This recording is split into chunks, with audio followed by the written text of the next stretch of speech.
صلوا عليه وسلموا تسليما اللهم صل على محمد وعلى آل محمد كما صليت على إبراهيم وعلى آل إبراهيم إنك حميد مجيد درود إبراهيم পাঠ করি اللهم صل على محمد وعلى آل محمد كما صليت على إبراهيم وعلى آل إبراهيم إنك حميد مجيد بلغ العلا بكماله كشف حسنت جميع خصاله صلوا عليه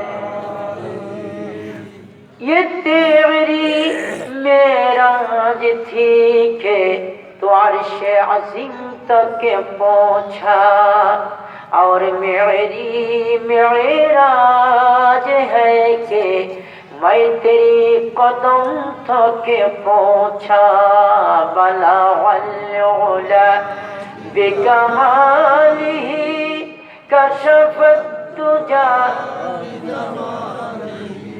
हसनत जमीउ खिसालिही सल्लु अलैहि अल्लाहुम्मा आमीन रब्बना ज़लमना अनफुसना व इल्लम तग़फिर लना व तरहमना लनकुनन्ना मिनल खासिरीन माबूद পালপাড়া বাঘুলি এর মধ্যস্থিত শান্তিপুর হাই স্কুল ময়দানে মুসলিম পরিবারের উদ্যোগে তথা এলাকাবাসীর উদ্যোগে আজকের এই ওয়াজ মাহফিল দোয়ার মাহফিলে আমরা কত গুনাহগার গুনাহ করে করে জীবনটাকে জাহান্নামী করে ফেলেছি মাবুদ আপনার দরবারে দুটি হাত ফকিরের মতো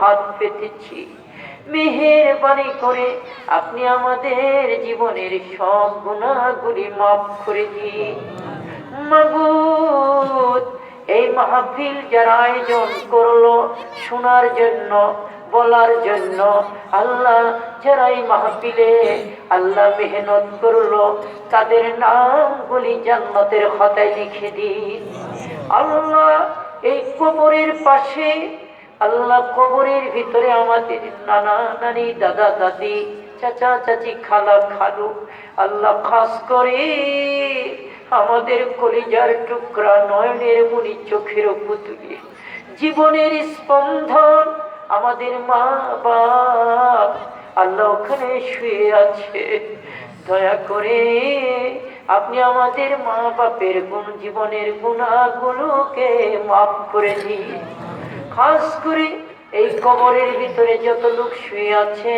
তাদের নামগুলি তাদের কবরগুলি জান্নাতের বাগান বানিয়ে দিন আল্লাহ এই মাহফিলে যেই মা বোন এসেছে যুবকরা এসেছে আত্মীয় স্বজন এলাকাবাসী আল্লাহ যেই কথাগুলি শুনলে বললে আল্লাহ যেই কথাগুলি মানলে আল্লাহ আমাদের জায়গা জান্নাতে হয়ে যাবে ওই কথাগুলি বলার তৌফিক এনায়েত করে দিন সুবহানা রাব্বিকা রাব্বিল ইজ্জাতি আম্মা ইয়াসিফুন وسلام على المرسلين والحمد لله رب العالمين برحمتك يا أرحم الراحمين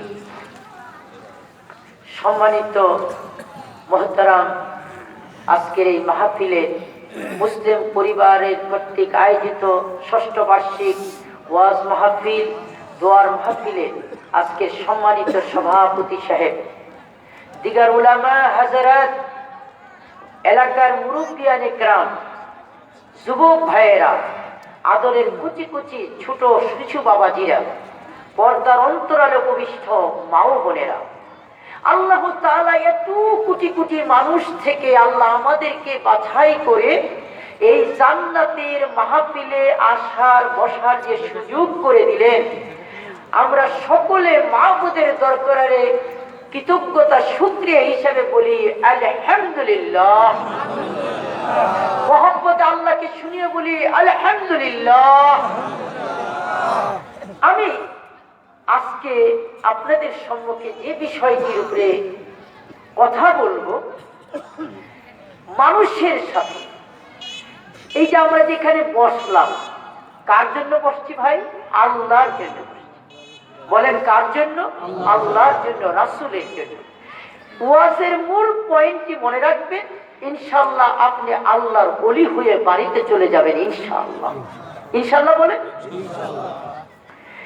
আপনার জীবনের সম্পর্ক, কথাটি ভালো করে মনে রাখবেন, আপনার জীবনের সম্পর্ক, জীবনে যে কাজটি করবেন, জীবনে যে কদমটি ফেলবেন, এই কাজটি, এই কদমটি যদি শুধুই মাত্র আল্লাহর জন্য, রাসূলের জন্য হয়, তাহলে আপনার জীবনটা আল্লাহর জান্নাতের মেহমানের জীবন হয়ে যাবে। এত আস্তে সুবহানাল্লাহ বললেন, আকাশ জমিন ফাটে বললেন সুবহানাল্লাহ। যার সাথে যার সম্পর্ক, আপনার উঠা বসা, আপনার লেখা পড়া, চাকরি বাকরি, ব্যবসা বাণিজ্য, লেনদেন, ঘর বাড়ি, সবকিছুই একটি, আপনি তার সাথে উঠা বসা করবেন, আপনার হাসর নাসরও তার সাথে হবে।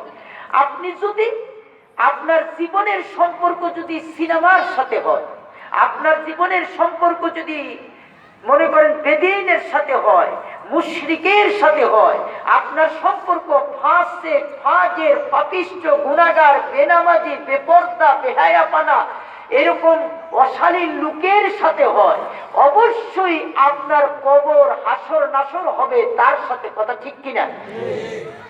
আবার আপনার যদি জীবনের উঠা বসা আলেম, উলামা, পীর, মাশায়েখ, নামাজি, দিনদার, ইমানদার, পরহেজগার, মুত্তাকি, আল্লাহওয়ালা, নামাজি, পর্দানশীল, এরকম করে ওয়াজ মাহফিল, জাকিরিন, শাকিরিন লোকের সাথে হয়, অবশ্যই আপনার জায়গা জান্নাতের মেহমানদের সাথে আপনার জায়গা হয়ে যাবে। তো ভাইরা আমার, আমাদের আজকের ওয়াজের মূল পয়েন্ট হলো জীবনের সম্পর্ক, মানে সম্পর্ক, বন্ধুত্বে, আল্লাহর সাথে এবং রসুলের সাথে সম্পর্কে, বন্ধুত্বে মানুষের যে তার দাম, তার পজিশন, যে জান্নাতের মেহমান হয়ে যাবে। আমরা ইনশাআল্লাহ এই বিষয়টির উপর আলোকপাত করে আমাদের বক্তব্যের শিরোনাম হলো মুসলমানদের জীবনে সম্পর্ক এবং বন্ধুত্বের গুরুত্ব।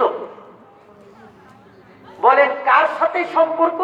মুসলমানদের জীবনে সম্পর্ক এবং বন্ধুত্বের কি গুরুত্ব, আমরা এই বিষয়টাই নিয়ে আলোচনা করব ইনশাআল্লাহ। ওমা তৌফিকুনা ইল্লা বিল্লাহ। প্রথমে আমি এই ওয়াজের ভূমিকার আগে একটি কথা গুরুত্বপূর্ণ বলে দিই, জীবনের প্রত্যেকটি কাজে ইবাদত হতে পারে। মা বোনেরা ভালো করে শুনে নিন, কথা বলবেন না। জীবনে একদিন ওয়াজ মাহফিল আমাদের এখানে হতে পারে, আজকের এই মাহফিলটাই আপনি জান্নাতের মেহমানের হয়ে ইনশাআল্লাহ আপনি জান্নাতের সনদ, সার্টিফিকেট নিয়ে বাড়িতে যাবেন ইনশাআল্লাহ। জীবনের প্রত্যেকটি কাজই ইবাদত হতে পারে যদি আপনার এই কাজের সম্পর্কটি হয় কেবলমাত্র আল্লাহর সাথে এবং রসুলের সাথে। তো ভাই আমার, যেমন আপনাদেরকে আমি একটা জিনিস বুঝাই দিই, সম্পর্কের গুরুত্ব কত। আমার হাতে যে গ্রন্থ, এই গ্রন্থের নাম কি? আল কোরআন। সবাই তো মহব্বতে বলেন, এটা একটা ক্লাস, কোরআনের ক্লাস। আমরা প্রশ্ন করব, উত্তর দিব। এই যে আমার হাতে গ্রন্থ, এই গ্রন্থের নাম কি? আল কোরআন। আচ্ছা ভাই আমার, আপনারা রিহাল দেখছেন না? রিহাল, রিহাল কি কোরআন শরীফ নাকি? রিহাল যদি 50 টাকা দামের প্লাস্টিকের রিহালও হয়। ছেলে পেলে দেখবেন কোরআন শরীফ পড়া অবস্থা হাত থেকে পড়ে গেলে চুমু খায় না খায় না। তাইলে বোঝা গেল রিহালের কোনো দাম ছিল না। ওর থেকে অনেক দামি মোবাইল, ওর থেকে অনেক দামি গায়ের কাপড় চোপড়, এটা পরে গেলে চুমু খায়নি কি মানুষ? কথা বল না কেন?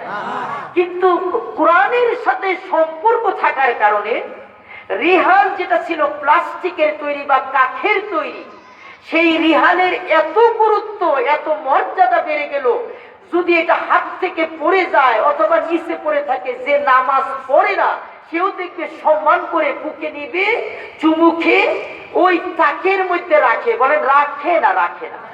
তাহলে বোঝা গেল কোরআনের সাথে সম্পর্কের কারণে রিহালের দাম বেড়ে গেছে। চিৎকার মেরে কোন সুবহানাল্লাহ। আমরা যারা কোরআনের এই মাহফিলে বসছি, তাহলে আমাদের দামটা কি কম হবে না বেশি হবে? আরো জোরে কম। বুখারী শরীফের হাদিস, আল্লাহ রাসূল সাল্লাল্লাহু আলাইহি ওয়াসাল্লাম হাদিস বর্ণনা করেন। আল্লাহ তাআলা হাদিসে কুদসির ভিতরে বলেন যে আল্লাহ তাআলা বলেন, যারা আল্লাহর এই কোরআনের মাহফিলে, জিকিরের মাহফিলে এসেছে, বসেছে, আল্লাহর নবী বলেন, আল্লাহ তাআলা বলেন যে যারা এসেছে, আল্লাহ ফেরেশতাদেরকে বলেন তোমরা সাক্ষী থাকো, আমি তাদের জীবনের সব গুনাহ মাফ করে দিলাম।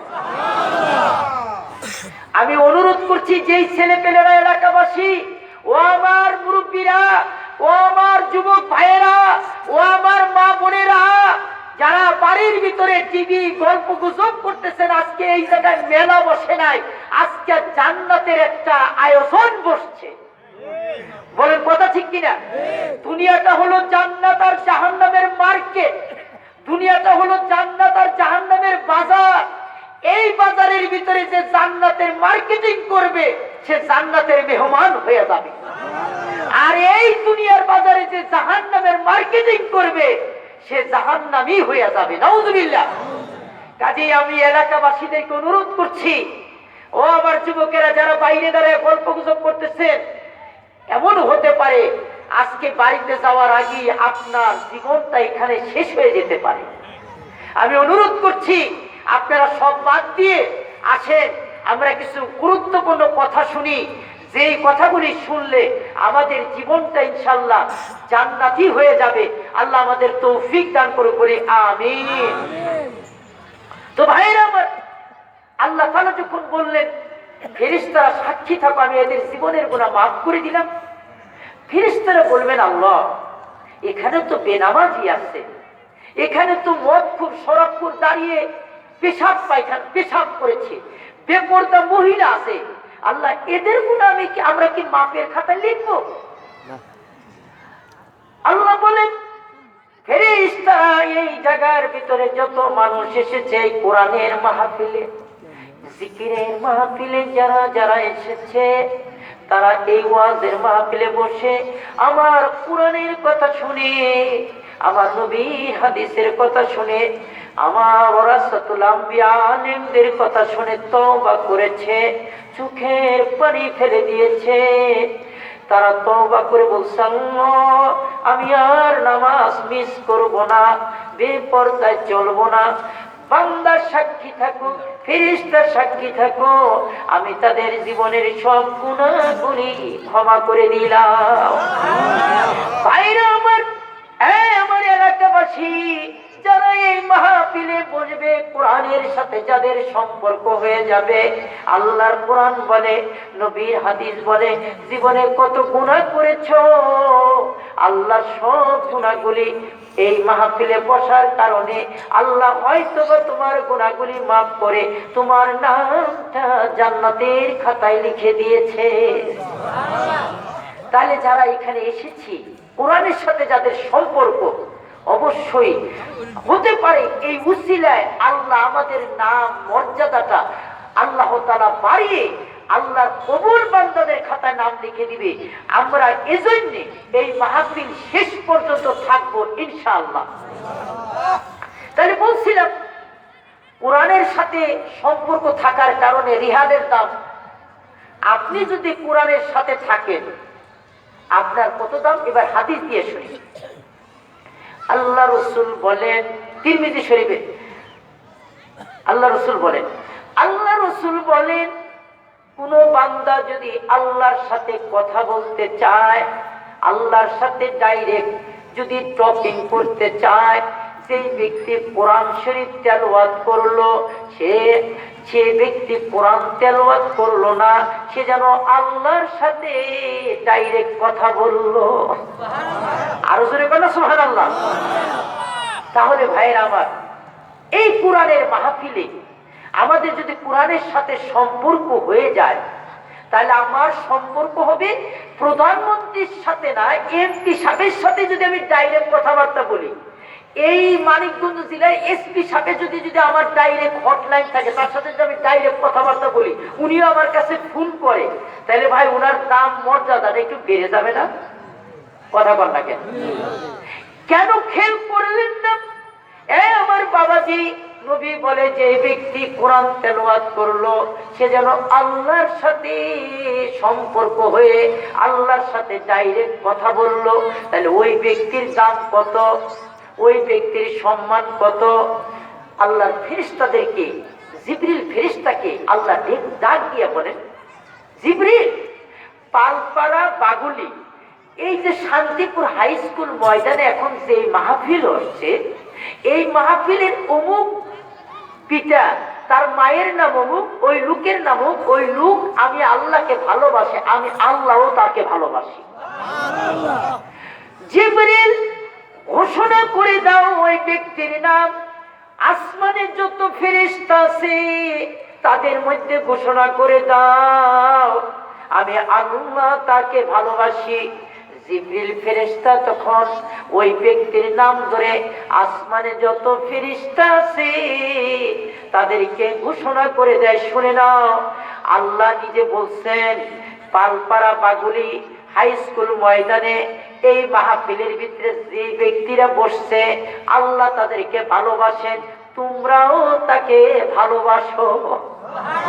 জোরে জোরে বলো সুবহানাল্লাহ। আসমানের সমস্ত ফেরেশতাগুলি আবার দুনিয়ার যত ফেরেশতা আছে তাদের সাথে দেখা হলে বলে, শুনছেন ও আমার ফেরেশতা ভাইরা, আল্লাহ ওই মুখ ব্যক্তিকে ভালোবাসেন, জিবরিল মুখ ব্যক্তিকে ভালোবাসেন, আসমানের ফেরেশতারা তাকে ভালোবাসে। এবার দুনিয়ার ফেরেশতারাও তাদেরকে বলে দেয়, হে দুনিয়ার ফেরেশতারা, আপনাদেরকে বলে দিন, আপনারা গোটা দুনিয়ায় প্রচার করে দিন আল্লাহ ওই ব্যক্তিকে ভালোবাসে। তাহলে ফেরেশতারাও তাকে ভালোবাসে, তোমরা দুনিয়ার যত ফেরেশতা আছে তারা ভালোবাসতে থাকো, কারণ আল্লাহর সাথে তার ডাইরেক্ট সম্পর্ক। চিৎকার মেরে সুবহানাল্লাহ।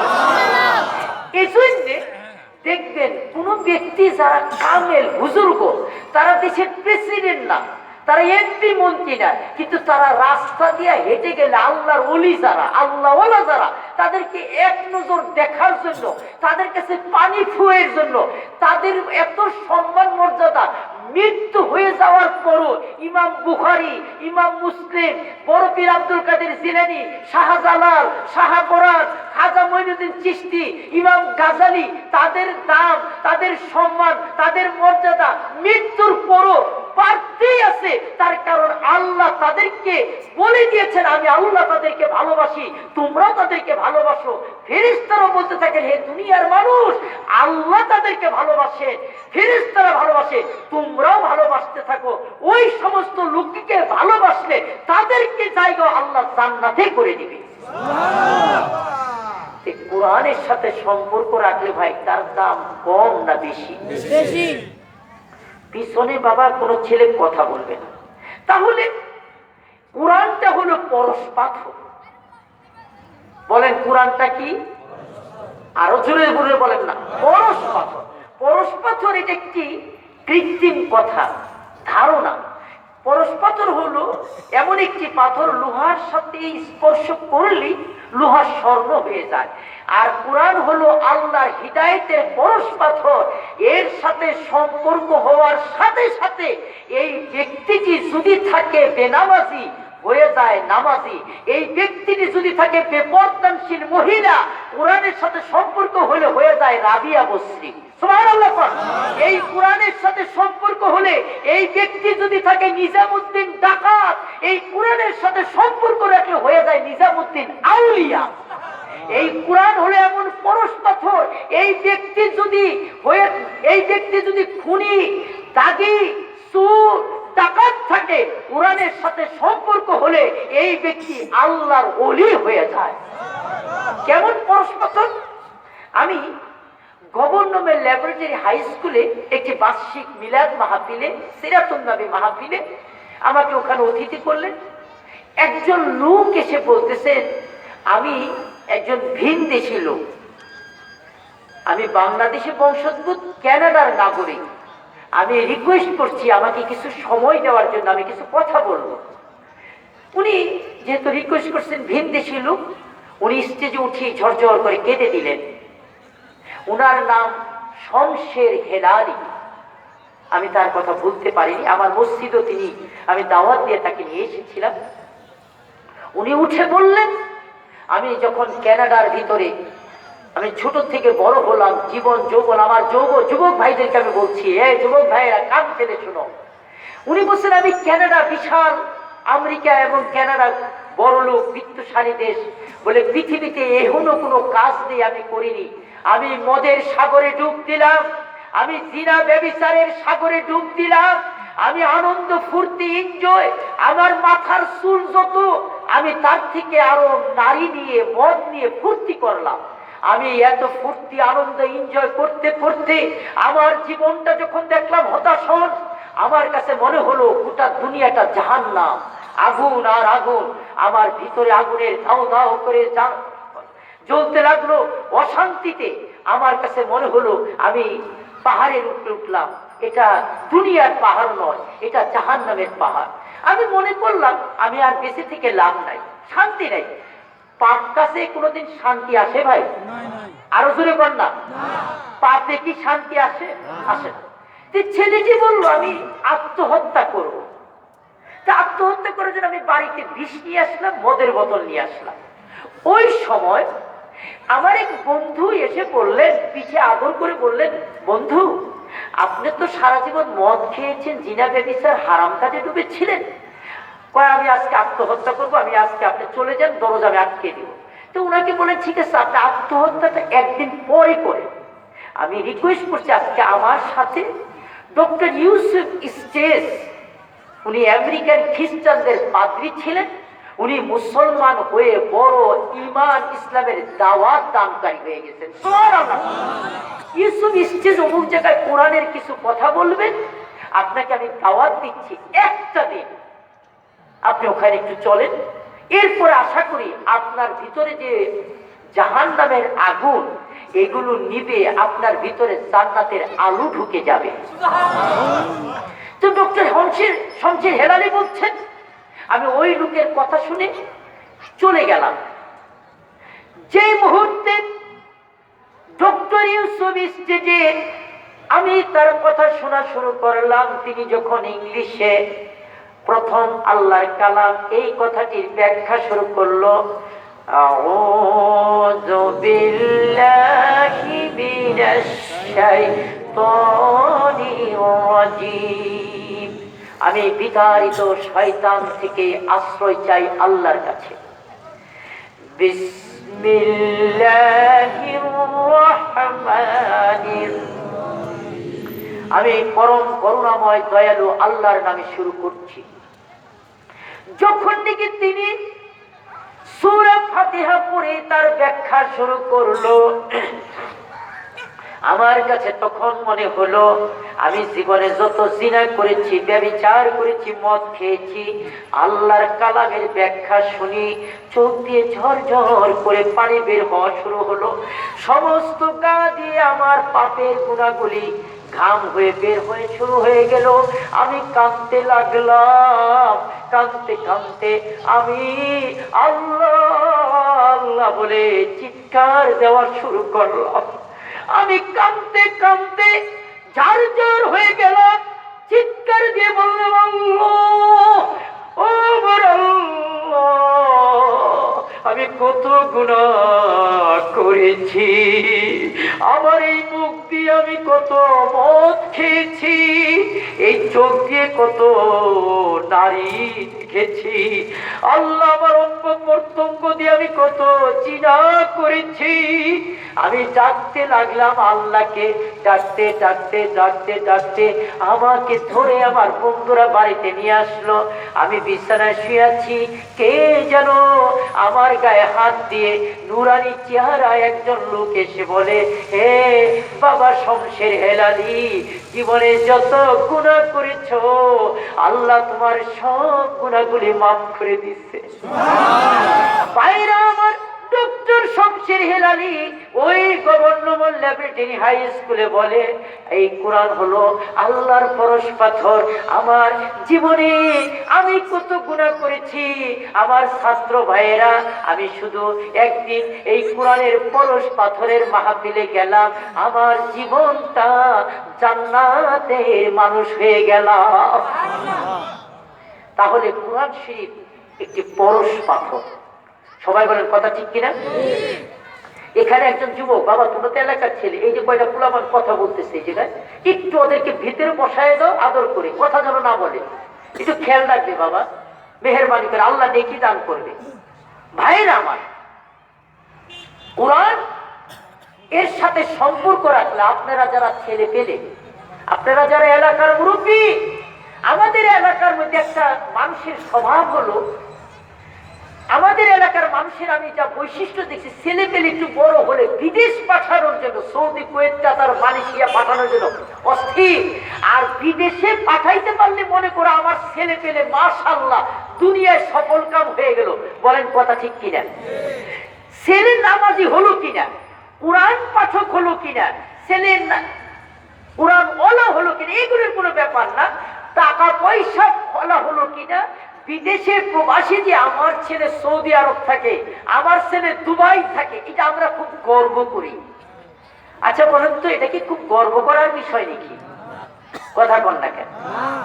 আমরা ভুলের ভিতরে আছি। মুরব্বীরা শুনে নিন, আপনি যদি আপনার ছেলেকে কোরআনওয়ালা বানাইতে পারতেন, আপনার ছেলে মেয়েকে যদি আল্লাহওয়ালা বানাইতে পারতেন, আপনার ছেলেকে, আপনার মেয়েকে, আপনার নাতি নাতকুরকে যদি হাফেজ আলেম বানাইতে পারতেন, তার দাম, তার মর্যাদা কি কম না বেশি?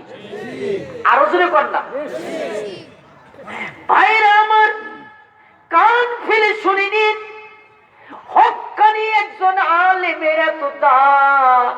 এই শান্তিপুর কবরস্থানের পাশ দিয়ে একজন হক্কানি আলেম যদি হেঁটে যায়, আকায়েদে নাসাফি আল্লামা তাফতাজানি রহমাতুল্লাহ আলাইহি তার কিতাবের মধ্যে লেখেন, একজন হক্কানি আলেম একটি কবরের পাশ দিয়ে হেঁটে গেলে 40 দিন কবরের আযাব মাফ হয়ে যায়। আরো আস্তে সুবহানাল্লাহ, আরো জোরে জোরে কই সুবহানাল্লাহ। আল্লাহর নাম ডাকতে বলি সুবহানাল্লাহ। আচ্ছা বাবারা, এই যে আল্লাহর নাম যে নিলাম, অন্তর থেকে বলো তো, যারা গান শোনো, গানে কি কোনোদিন শান্তি আসে? বাবারে শুনে নাও, যত গান শুনবা, নাচ দেখবা, যত মোবাইলের মধ্যে হারাম নাচ গান দেখবা, যত রকমের তুমি ফিল্ম দেখবা, তোমার মন আরো অস্থির হতে থাকবে। কথা বল না কেন? ঠিক বলবেন, ঠিক কিনা? তোমার মন আরো অস্থির হইতে থাকবে। যত উলঙ্গ নাচ দেখবে, গান দেখবা, চোখ না পাক, মন না পাক, গুনাহ করতে আমার নবী বলেন, মানুষ যখন গুনাহ করে তার কলবের মধ্যে মরিচার দাগ পড়ে যায়। লোহার মধ্যে যেমন মরিচা পড়ে, ওই লোহাটা যেমন পরিত্যক্ত হয়, এই কলবটা এইরকম গুনাহ করতে করতে, হারাম নাচ গান দেখতে দেখতে, টিভির ভিতরে, ইন্টারনেট, ফেসবুক, ওয়েবসাইটের ভিতরে যত নাচ দেখবা, গান দেখবা, খারাপ ছবি দেখবা, উলঙ্গ ছবি দেখবা, আল্লাহর কসম করে বলি যুবক, তোমার তোমার চোখটা দেখবা, চোখের মধ্যে আল্লাহর মাঝখানে তোমার ইমানের পর্দা পড়ে যাবে, আর ইমানের সাথে সম্পর্ক থাকবে না। এই চোখটা তখন শয়তানের চোখ হয়। নবী বলে আইনুহু আইনুশ শয়তান, কালবুহু কালবুশ শয়তান।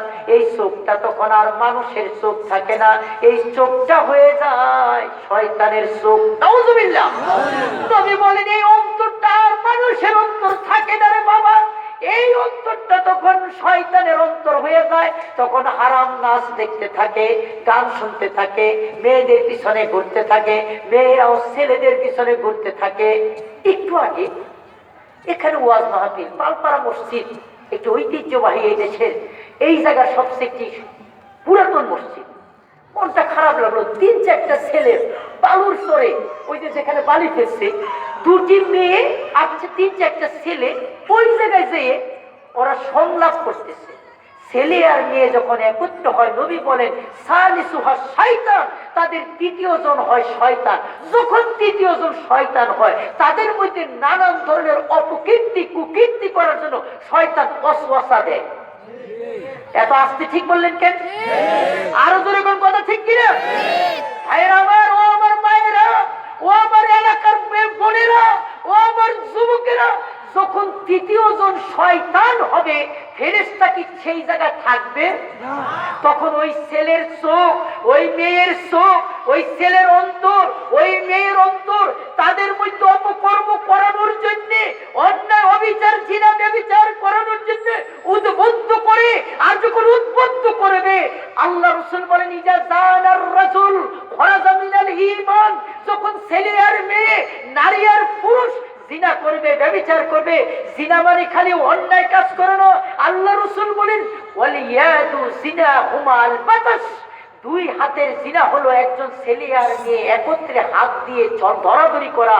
দুই চোখের জিনা হলো ওয়াল আইনানে জিনাহুমান নজর, মুসলিম শরীফের হাদিস।